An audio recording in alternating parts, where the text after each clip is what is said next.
So today Jill and I are here and we wanted to talk a little bit about something I saw online. This is it is serious, kind of. It's something that I think is also very good to know about and interesting and good to think about, and something I think a lot of you can connect with. And it's the idea of it's not just a game. Now, this isn't going to be a ninja breakdown where it's like, one of those like, it's not a game, why are you even playing it if you're not going to try and win, like one of those things.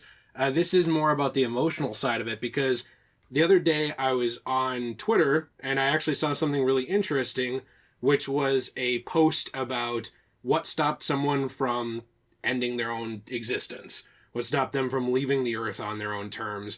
And somebody actually said Assassin's Creed. Now, this isn't an Assassin's Creed video. I'm probably going to show some footage of different games, and I don't want to make this whole video about this person's experience. I'm probably going to show...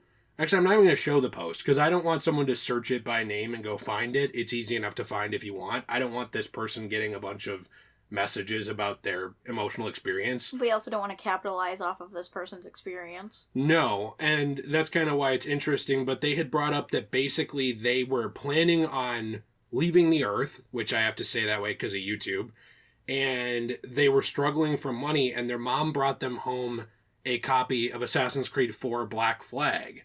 And they got really into it and started playing it with their sister, and the date they had planned to end their existence on passed.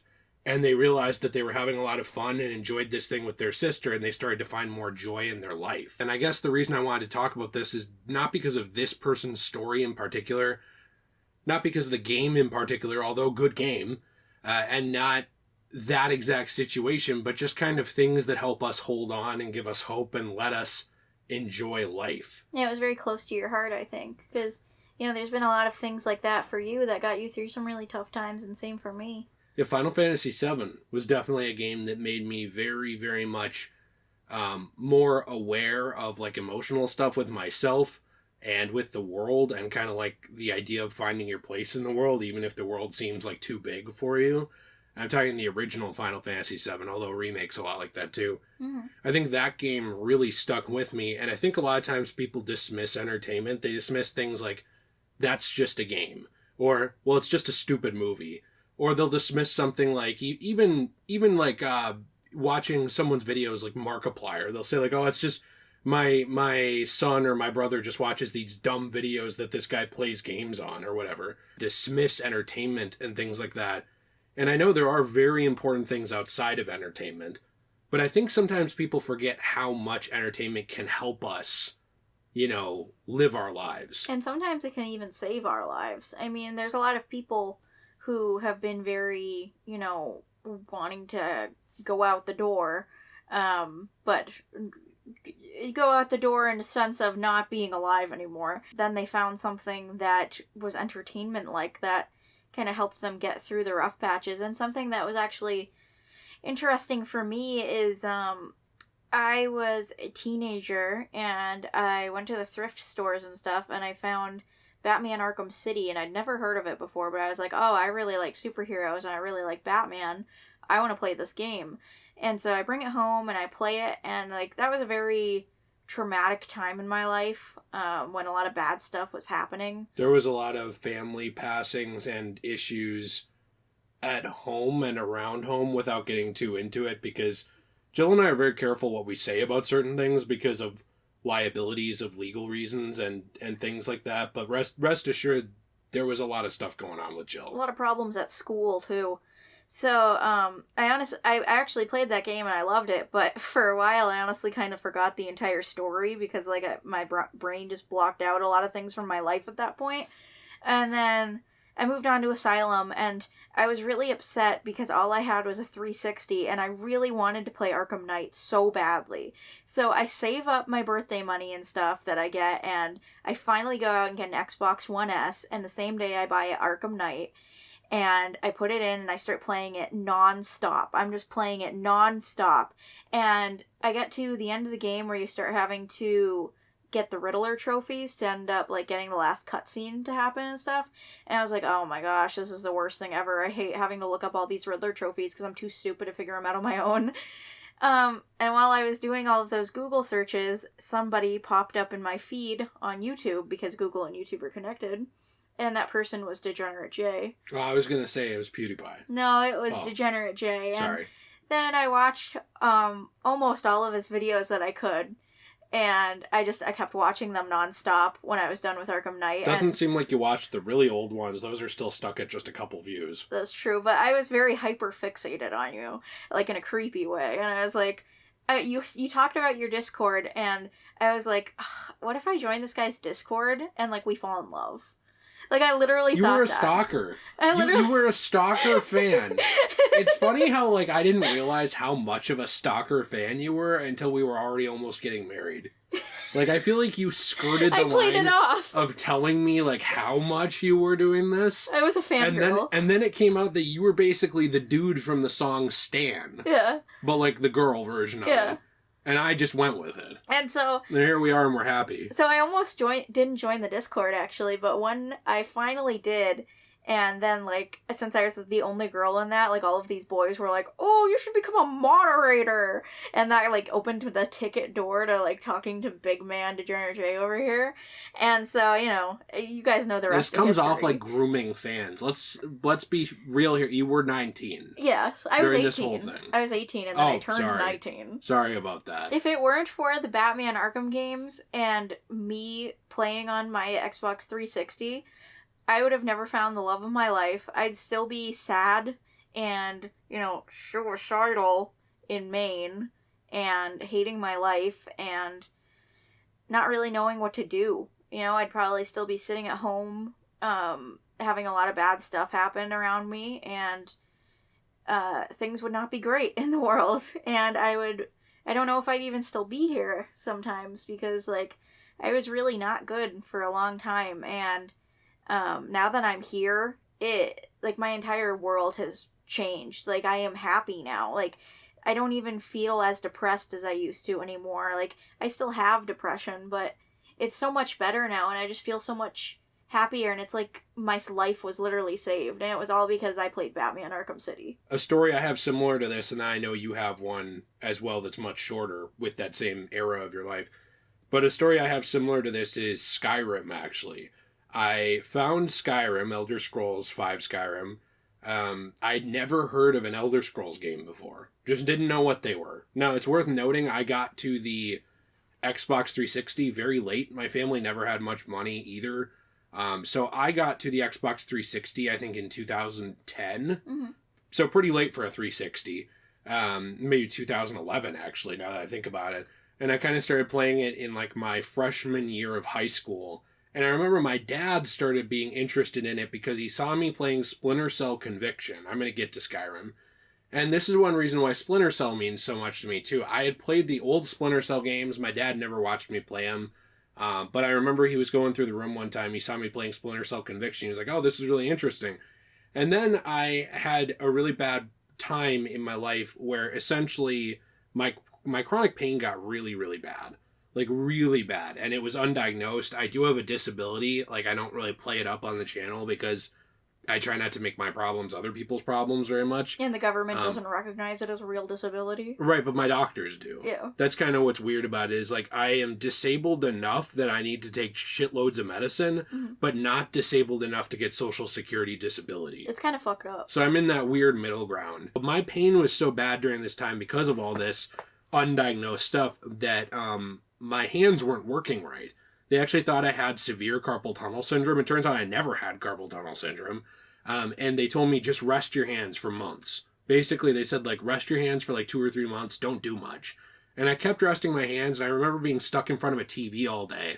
And I used to watch things like Supernatural and Smallville and Star Trek and things like that that really helped carry me through that time. It's a discussion for a different time in a different video. But when it came to Splinter Cell Conviction, I had gotten this machine and I couldn't use it very well. I couldn't use it very much. I could only play for like 30 minutes a day. That's how bad my hands worked. Mm-hmm. And my dad was like, hey, I want to play that game. Do you want to watch and play with me? And you can tell me what to do. And if I don't figure it out or if I need help or whatever. And I was like, oh yeah, that sounds really fun. My dad and I, we used to play Spy Hunter 2 together. When I was a kid. So later on we were playing Splinter Cell Conviction, and I remember how impressed he was by the shadows and how you'd like go in the shadows and people wouldn't see you and you could climb around and do stuff. And it was kind of the first time we started talking about how cool video games were. Before that, we never really did. And then cut forward, a little bit, I started having him try other games. I had him try Fallout 3, and we played through Fallout 3 together. That was very special. We started playing Halo Reach. That was one of my dad's favorite games. It's tied with Skyrim for his favorite game ever. And we used to play just hours of firefight together. I remember one time I came home. I went to college. I drove an hour away. I drove an hour back. And I had classes for 4 hours. So I came home like 5-6 hours later. And my dad was still playing the same round of Halo Firefight. And I was like, Dad, it's like 7. And he was like, what? Did you skip? First he asked me if I skipped class. And I was like, no, there's a timer down there. You've been playing for like 6 hours. And he's like, oh my. Well, I'm just going to finish this round. You should have gotten an achievement. And I realized how much my dad loved this game. And, we hung out and we played these games together like Halo and Skyrim especially, where we made a character get together and we started playing through it. And you'd play for hours.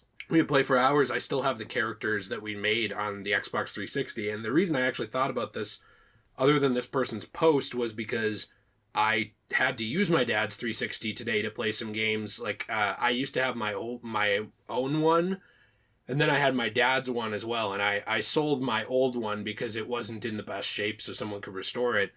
And I've been playing on my dad's one again because there's certain games that are not backwards compatible on Xbox, like the 007 games, stuff like that, where if they lost the license to it, it's not backwards compatible. Mm-hmm. So there's a lot of stuff that if you want to play on 360, you have to have a 360 still. Mm-hmm. Not as bad as PS3, but it's still a thing. Mm-hmm. And playing my dad's Xbox and kind of logging in and seeing like his achievements and his old profile and stuff like that kind of made me think of how much time my dad and I got to spend together before he passed, because he passed of colon cancer about 3 years ago, and how much time we spent together and talked and connected and got interested in things, together and enjoyed the company of each other together. And I guess it sounds weird because I think a lot of people don't think of their parents as their friends, but it's weirdly the story of how my dad and I became friends again.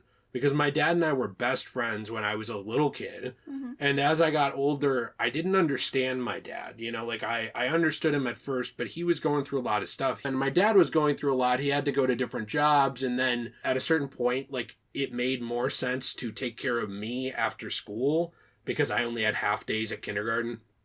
And so he could send me to daycare, but he wasn't actually making enough at his job to justify sending me to daycare with some stranger. Mm-hmm. And he didn't really trust them with his kid. Mm-hmm. So he decided to stop doing that job and take care of me. And I think my dad's self-value over the years after that kind of plummeted because there was a lot of attitude, especially with men. There's a lot of like, if you're not working, you're a lazy piece of shit who doesn't contribute. And I think there was a lot of that kind of got to my dad, and he became very emotional, you know what I mean? Mm-hmm. And over time, we got along a lot worse and would get in a lot of arguments and fights and stuff like that. But video games helped me repair that relationship with my dad years later and become friends with him again and connect on something. And I guess long story short, I'm getting to with this is games like Splinter Cell Conviction, even though people hate on it because it's such a different experience. It's like Taken, the movie, combined with Splinter Cell, whereas it's not like a straight stealth game. And games like Skyrim that I know there's a lot of attitude around of well, it's not Oblivion, it's not as good, or games like Fallout 3 or New Vegas even that I didn't even mention. Games like this, they really help my dad and I talk, especially RPGs and shooters and stuff like that. And I think get to know each other better as adult people. You told me that you used to play Fallout New Vegas all the time with him too, and that was one of his favorite games as well, and you just played it over and over, and I just think it's very sweet. Something that also helped me, another game that, I really enjoyed playing was Assassin's Creed Black Flag, as well as that guy, in the post. Yeah, because my friend's dad had just died, and she lost her mom a long time ago. And so she didn't have anywhere to go, so she came to live with me.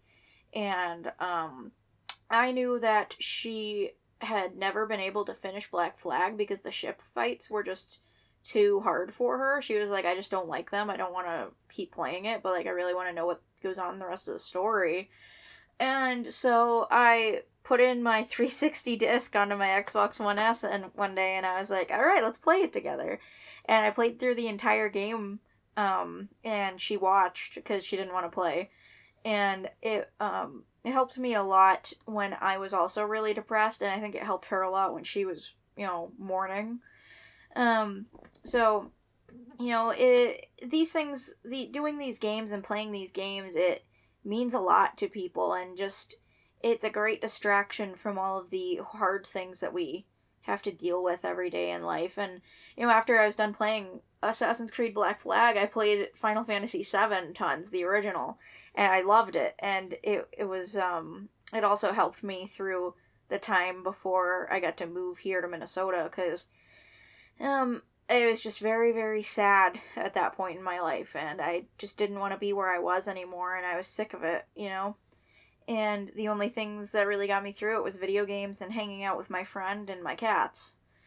But now I get to live every day with my best friend, so... And that's also because of video games.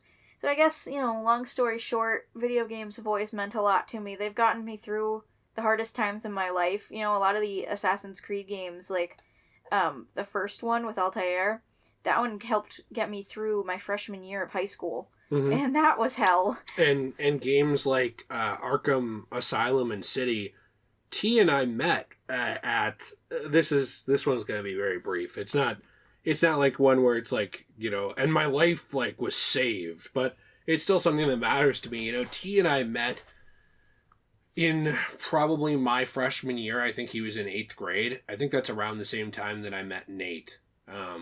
It might be a year later. Nate's story on this changes, so I don't know who to believe. He's like an unreliable narrator. I thought you met Nate when he was in 7th grade.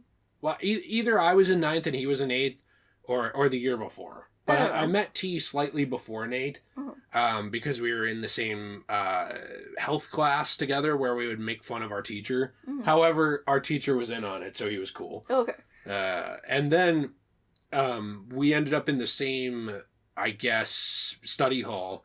And I was like, hey, T, I barely knew him. And by the way, T transformed from like this chubby little man baby into like a sculpted bronze figure of a man over the course of this year. I barely recognized him. He is pretty handsome. He got in shape. He was like killing it. I was still fat. I'm still fat now. But he sat down by me, and we were talking, and it kind of came out, this was during Arkham City's promotion. Mm-hmm. And it came out like, dude, have you seen the stuff for this new game? And we were talking about it. It's like, oh, I didn't even know. Like, I didn't know Arkham Asylum existed at that time. I just didn't. And he was like, dude, you've got to play it. Arkham Asylum changed my life. And I was like, what do you mean? He's like, it got me into superheroes. I love it. I'm interested in comic books now. Dude, I'm not kidding. He was like the most stereotypical jock of all time before that. Like, and he still loves that stuff. He's still a big hockey boy. He loves his sports, UFC. He plays a sports game. And I remember we would watch each reveal trailer, and I remember we would watch each breakdown by Batman Arkham Videos, that channel that's still around. And we got into it. That's one of the ways I was inspired to start making Batman content.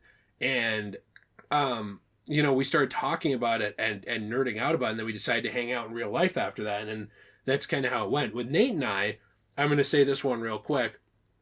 It was Yu-Gi-Oh! We both were like really into Yu-Gi-Oh! And Nate understood the game very well. I had no idea what I was doing. Nate's deck sucked though. He just picked all the cards he thought looked cool. Nice, of course he did. But with he became much better. I would argue better than me by the end of us playing it. But we were very interested in it. And one of the first times we hung out, we went to go see the movie Yu-Gi-Oh! 3D Bonds Beyond Time. And I remember the ticket girl judging both of us going in to see Yu-Gi-Oh! However, she was a dick because the people in front of us dressed up as characters and went and saw it. So why aren't you judging them? They were older than us. So anyways. Wow. Still, I was just saying. Maybe it's because they were girls. There was some sexism going on. That makes sense. But, Nate and I met through that, and it really helped our friendship too. And so it's interesting to me that out of my best friends, I've met all of them through some type of video game thing. Like with Nate, it's because I started really finding the computer games of Yu-Gi-Oh! Interesting, and then I started watching the show a little bit. I found it interesting. Then I found the card games interesting, and we met through that at school. We were in the same band, but we just hadn't really talked before that, And with T, it was I made that friendship through games. There have been other friends that I'm not even friends with anymore that I met through games. and then my wife I met because of a game. And I find it interesting because people will say, like, these things are just games, they don't matter, they don't contribute to anything, blah, blah, blah, blah, blah. There absolutely are important things outside of games. And, at the end of the day, games are games. Like, they're there to be fun. They're there for you to interact with, for you to maybe learn something with, better yourself, improve your skills, think. Like Knights of the Old Republic, games like that, games with deep stories, they make you actually think, use your brain. They're there for entertainment, enjoyment, and betterment. There obviously are very important things like go outside, get exercise, meet people, fulfill your requirements in your life, like go to a job, stuff like that. But I think games in particular, movies get some crap for this, but I think that because of cinema, because of things like Scorsese or Alfred Hitchcock or Stanley Kubrick or these things, I think that they're held to a higher regard. I think a lot of times games in particular get this stereotype of it's just a distraction, it's just a game, it doesn't matter. And it's really interesting to me to see things like how much a game can change someone's life for the better. Yeah, I mean, it really means the world to a lot of people. Some of these games, they do really just change somebody's entire life. Like if I'd have never played any of the Batman games and I was just like, I don't care, I would have never met the best person in my life, and I mean, for that guy, if he didn't ever found out about Assassin's Creed, he wouldn't be here anymore. Yeah. And there's so many other people like that who have these stories where they like wouldn't be here anymore, or they wouldn't be happy, or a lot of these other things, or they wouldn't have met their best friend, and it's all because of these video games. And what's weird is I'm not saying this as like a humble brag, and I would never say who it is, because to me it's just bizarre to me that anyone would feel this way. I've even gotten messages from my videos of people sharing that kind of sentiment of like they were in a really bad place and they were thinking about doing that, and something I said somehow changed that. Like, it's crazy how little things like a YouTube video or a video game, I'm not trying to make it about me, I'm just saying it could be anything, or going fishing with your dad, just little things like this, they can change the course of your life forever. And usually what I hear about is positive stories of how games help improve people's lives, or how these entertainment things help improve people's lives. It's really interesting how much they're undersold, like you said, because they do mean more to people than that kind of stuff. So next time your mom tells you to stop playing the game, show them this video. No, I'm just kidding. It's obviously there's very important things in life that are not games, but it makes me sad that sometimes these very special things don't get the kind of credit they deserve. Yeah, and are just kind of swept under the rug. I also think it's why people like us get kind of mad when sometimes games are very much abused by people, like with the super heavy microtransactions, or like the purposeful addictive stuff, or shitty remakes of something people love. Like the Silent Hill HD collection. That's one reason I hate that. You take something that matters to a lot of people and emotionally connected with them, and you make it worse. That kind of stuff. It comes off as like, there's a reason why gamers get defensive about this stuff. It's because it matters to us. Yeah, because, we have a lot of really special memories tied to these things. I mean, for some people, they probably were sitting playing Skyrim and like their mom came in with a batch of cookies and that was the last batch of cookies their mom ever baked them. Yeah, we don't know. And imagine this. It's not just the people that it affects. I think a lot of people don't think about this. How many people played Oblivion and it gave them a sense of purpose, even if it was like 15 people that were going to end their life, and then they played Oblivion and something changed in their head and they decided not to. How many people did those 15 people go on to change the direction of? For good or bad? Because I think we all have the power to do that kind of stuff. Like the people who stuck around and the people who sadly left, that changes the direction and I guess you'd say momentum of the people's lives around them. And not even just that, the people they would have met or the people they ended up meeting because of that decision. I think a lot of times we don't think about that, about like, because you're still around now, what changed? Or because someone isn't, sadly. And a lot of times, like, these games that are fantastically written, they can inspire people. They can inspire artists to make incredible things. And they can inspire people to become better people. How many astronauts were astronauts because they watched Star Trek? It's right, a ton. Yeah. I guess at the end of the day, I've never thought of these things as silly. I always just kind of thought they were very special and works of art, I guess, and it makes me sad when people just kind of trivialize them and sweep them under the rug and say, oh, well, it's just a dumb thing, because it means more to a lot of people than that. Yeah. There's a lot of positive belonging that people find in these things that really does matter, and I think make the world a better place. You know, like maybe you watched Markiplier and that changed your life. I bring him up because he's just overall a solid dude, both in muscle and in morality from everything I've seen. True. You know, maybe you were a Jacksepticeye fan and something he said connected with you, or maybe you watched a movie. Like for me, Blade Runner changed the way I viewed the world. Mm-hmm. Those kinds of things I think are very fascinating to read about. So if you made it to this video, the end of this video, I'd love to hear about that. Also, I always throw in, like, on these long videos, a special little tidbit thing to hear your opinion on. It also boosts my engagement. So if you're interested, what's your favorite kind of pizza? That way I know you made it to the end as well. Just probably don't say pineapple, because you're going to be dogpiled in the comments and it won't be good. Well, if you just said pineapple, I don't think they know what you're talking about. Pineapple on pizza. Right, but nobody else who would dogpile you got to like 30-some minutes in. That's true. What I'm saying. So enjoy they're not open-minded enough. Enjoy your Hawaiian pizza. Yeah. So let us know what you think in the comments down below. Please be sure to leave a like and subscribe. And if you did make it this far, you either think we're not annoying, you have like an annoyance fetish, which tell me about that, I guess. Or you fell asleep. Or you like us, which is nice. We appreciate you. And because of that, I wanted to say that my wife, Jill, who is here, wonderful Hello. person, I'm Jill, is working on some new stuff. She started up an ASMR channel where we haven't posted yet, but she's going to. Sure. I am technically the owner of these channels. Jill is the talent, but she is going to be doing a lot of it. I'm talented. That's true. And she also started up a channel where she reviews dolls and does all kinds of stuff there. And she is making a website that is now complete, but it's going to have more stock on it. There's going to be resin trays. A lot of them are from repurposed comic books that were getting recycled. Jill, maybe you could talk about that a little bit for a minute. Well, I got the idea from one of my friends who did similar things. And I thought, well, I see lots of used comic books that are like 25 cents that are about to be just like thrown out by like these thrift shops that we go to. Yeah, if they don't sell them, they chuck them. Yeah, so I'm like, well, I could buy a bunch of these for a couple dollars and give them a new life, or I could let them be thrown away and like choke some sea turtle in the ocean. Well, that's sad. It's not a straw. Well, I'm just saying. So, I decided to get a lot of these comic books and cut out the pictures that I really like in them and make trays and coasters and keychains and stuff out of them that I think people will really like. Yeah, we're repurposing the paper. We're doing it transformatively, so it is all above board, like legal stuff. We're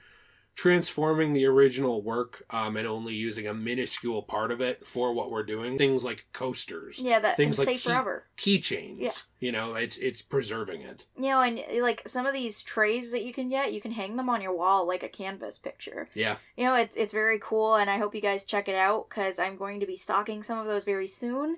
And I'm also going to be making my paintings of pets that people can send me a picture of. Like, you would go on my website and you'd email me a picture of your pet, and then you'd buy the thing, and I would make it for you. And, you know, you'd tell me, obviously, like, what background colors you wanted and stuff like When that. she says buy the thing, she means the picture, not John Carpenter's The Thing, which is also a good movie. It is an 8 You could buy that, too. It is an 8x8 canvas that I will paint your cat or dog or whatever on it. I paint cows, I paint fish, I paint horses, I paint anything, actually. Well, be careful there. If you have a pet human, we're reporting you to someone. I'm not going to paint your pet human. We're not going to paint pet humans. We're not going to paint pet penises or anything like that. It has to be an animal. Yes. So let us know what you think in the comments down below about all of this. We're interested to hear your thoughts. Jill, you have any closing? Anything else? You know, even though sometimes you get a little bit sad that a lot of people only really watched you for your Batman stuff and then didn't continue watching your other videos. Oh, you're talking about me. Yeah. I thought you were talking to them. I was going to say that I want Batman in particular to always mean a lot to us, because it means a lot to me that was the one thing that got me to meet the best thing in my life. And I'm always going to treasure that. And for me, it was a huge awakening because I got to see that massive bat cod piece down there for the Batman Incorporated suit on Arkham City. And it was just an awakening to me of things that I'm into. So I understand as well. That I makes probably sense. have as deep of a meaning as you. I'm very happy for you. Anyway, send me your bat pictures. Yeah. Let us know anything in the comments down below. Please be sure to leave a like and subscribe for more content. We appreciate you very much. We are at almost 112,000 subscribers. It's insane. The channel's been growing again since the Ubisoft video. I wanted to let you know we have some retrospectives coming. There's a couple on Assassin's Creed. Yeah, more Assassin's Creed videos. I have a big one on Batman Arkham Origins coming soon. Very exciting. It takes a little bit of effort to get these out, and some more stuff coming soon. So we hope to see you around. And as always, everybody, stay sway.